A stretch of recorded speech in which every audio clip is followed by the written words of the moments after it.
Okay, so higher derivatives. It's the same stuff we've been doing. You just do it again. So, yeah, let me give you a function.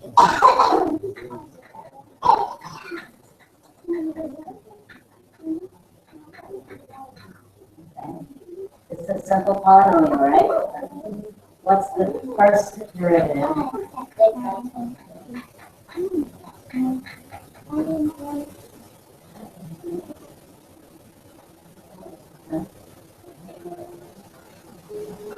That's f prime at x. Now we would say something like, what is f double prime at x? The second derivative. What's the third derivative? F triple prime. What's the 1,000,000th derivative? 0. Anything past this is 0. Alright, so you're just going step by step. Right?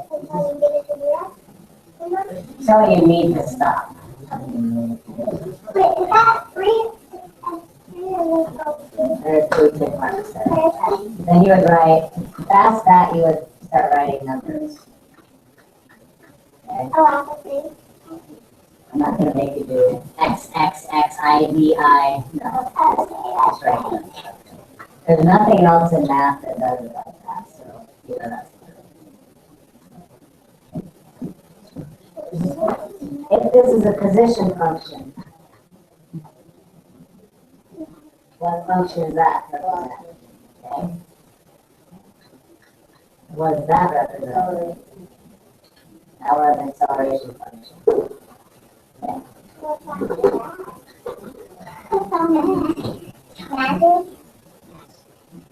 The fourth dimension. So know this relationship. Okay. You have to know where you are. Like sometimes you're given a velocity function and you're asked about acceleration. If you're already floating in here, you only need one derivative to get to this spot. Right?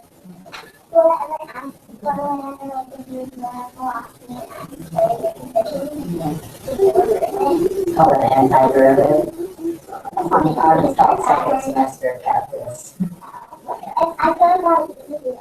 It's, you just have to learn how to do it. It's like taking derivatives. There's an antiderivative. Given an initial condition, you can figure it out. I just did it today in Calc BC. It's not very hard. There's a power rule for that. There's all sorts of stuff. Are you okay if I say what is f triple prime at 1? 0. Okay, what's f double prime at 2? 6. What's f prime at 0? 2. Okay, so you're going to be plugging stuff in still. Alright? So then you're plugging stuff in.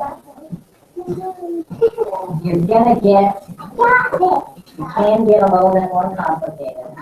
Okay, so let me give you something like this.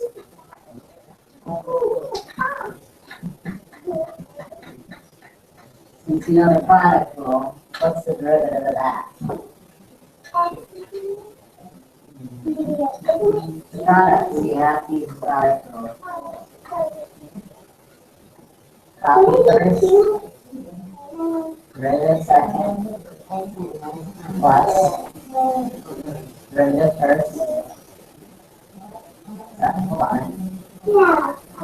You can do this one either way. I should say it the same pattern, right?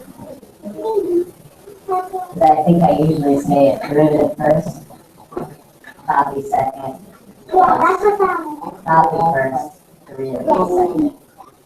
Yeah. That's how I usually say it. Now let's check the derivative.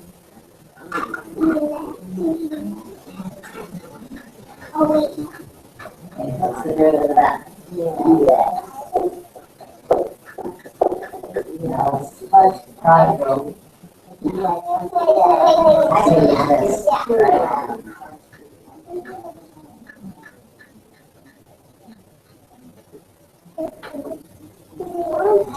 How many of the x's are there? So you see how this can cascade and it can get bigger and bigger and bigger. Yes? Now, can you imagine the same thing with a quotient rule? You get a fraction, you end up with another fraction, and you get another fraction. Right? Okay, so it can get tedious, but it's still not that difficult. You just have to go step by step. You keep your work organized so that people like AP readers can read it, because I will be grading that test. Okay? Keep your work nice and organized so we can read it. It's really easy. Okay? So that's, you just continuing on. We can bring in the velocity acceleration bit. So let me show you one of those. I'm going to give you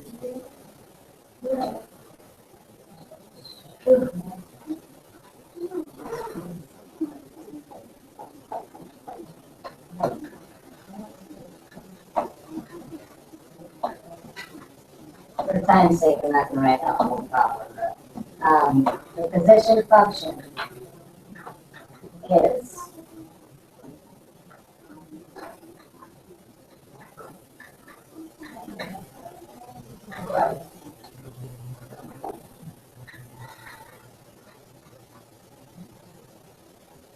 that's the initial, or that's the position function for a ball that was thrown in the air vertically, or dropped from some certain height. But where is the starting position of this ball? 0. That's S0. And the velocity starts at 12 meters per second. Okay, so be able to kind of pull that stuff out. Let's see, what do we want to ask you?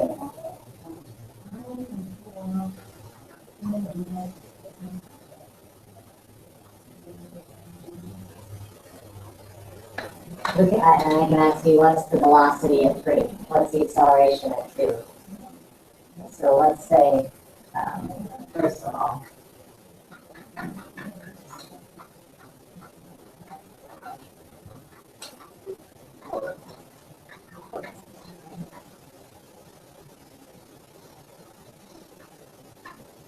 what's the acceleration of that ball at peak is 2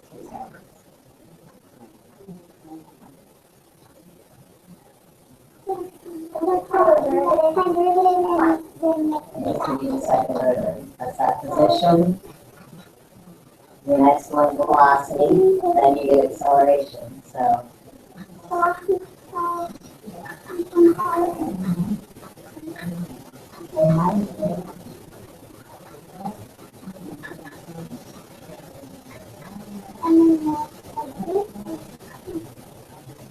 what's the acceleration? Does that make sense? Yeah. Yeah. We should have guessed that one. Yes. What are the meters? If we're in meters and seconds, what are the units for acceleration?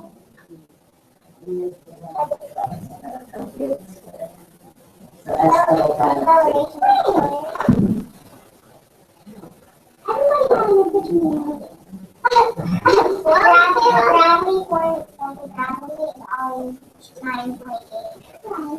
the acceleration due to gravity is always 9.8 meters per second. That's why there's slowing down. Negative 9. Let's ask this question. How does the acceleration describe the change in the ball's velocity? How does the acceleration describe the change in the ball's velocity?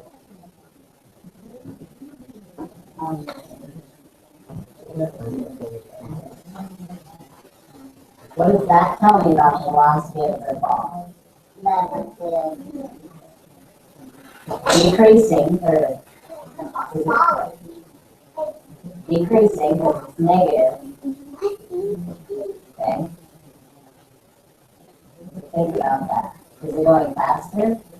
Is the speed increasing?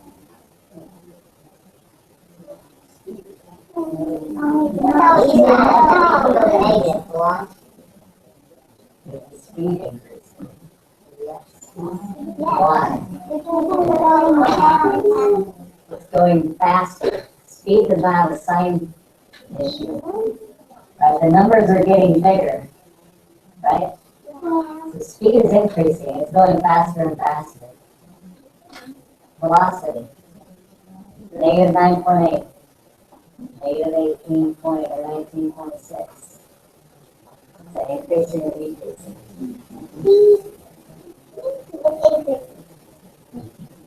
Speed is increasing. Decreasing. Negative number is getting bigger. Okay. Kind of funny to think about it that way, right? Not me, it's Galileo and Newton, thank you. They come up with stuff. I'm just the messenger. Don't kill the messenger. But again, you know the relationship, right? When you see these questions, position, velocity, acceleration, you have to kind of get in that problem-solving mindset. There's dozens of them. You just gotta be figuring it out. What do I need? What do I have? Okay. All right, one more item. You remember we talked about the graph of the derivative about a week or two ago? And we're going to revisit that again. So I'm going to draw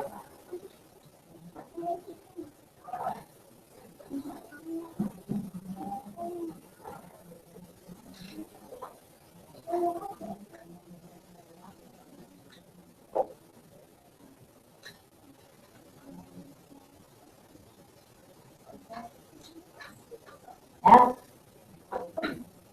and I'm going to draw G, and I'm going to draw H,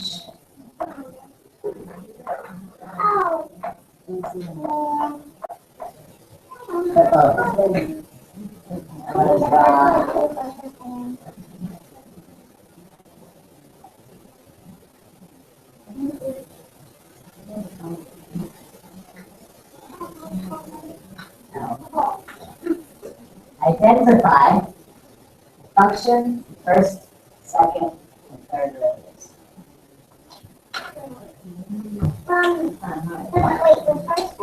Function. How do you know that? Because you guys are powerful. Yes, you're correct. How would you know that? How would you explain it differently? How would you know that? What's the first derivative? G. Okay. Second, and then L. Okay. Explain that to me. How is it constant without the power?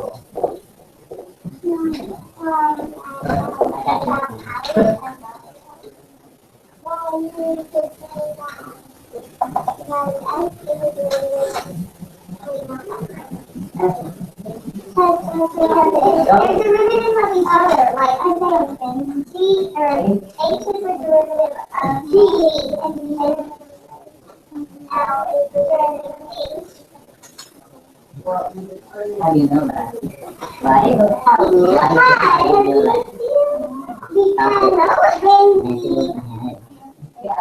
You're not going to be given functions that are this easy to identify. So without knowing that's a cubic and that's a quadratic and that's linear and that's constant, how do you know to identify which is which? Okay. You need to start thinking in terms of slope. So, like The cubic. highest. What is happening to this? Is the slope positive? Okay, so the slope is going to be up, the values are up here somewhere. The positive values up here, right? Is the slope decreasing? It's getting shallower, right? So the slope is decreasing the actual number. So 5, 4, 3, 2, 1. And a cubic, the slope gets to 0 here. So we're gonna have a 0. And then what happens to the slope? Positive and increasing, so we're positive and increasing. Okay? This is how you start thinking about slope. Okay, now, slope is negative, right? We're in the negatives. And what happens when we hit the 0? Slope is 0, so we add the 0 and now positives. We come into the positives. Slope of this line. Positive and constant. Never changes. Okay. So we're thinking in terms of slope now. Yes. Okay. Yeah, it's amazing how you let it sit for a little bit. So think in terms of slope.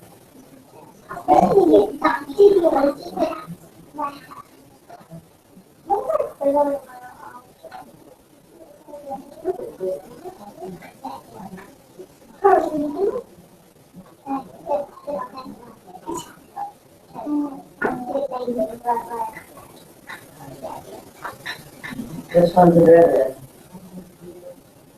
Easy. Why? Because what is 0? Value is 0. Slope is positive. Values are positive. Values are negative. Slope is negative. Values are negative. This is that's fine.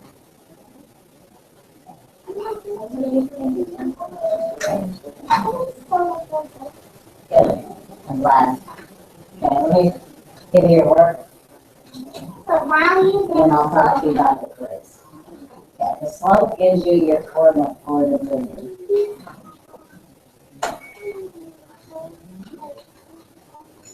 That's relevant.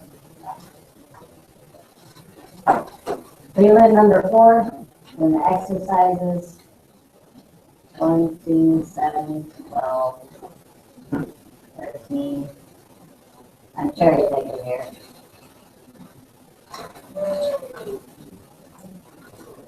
The other one's pretty transparent. There's the new stuff. Lots of practice on derivatives. Tuesday. They'll be here tomorrow.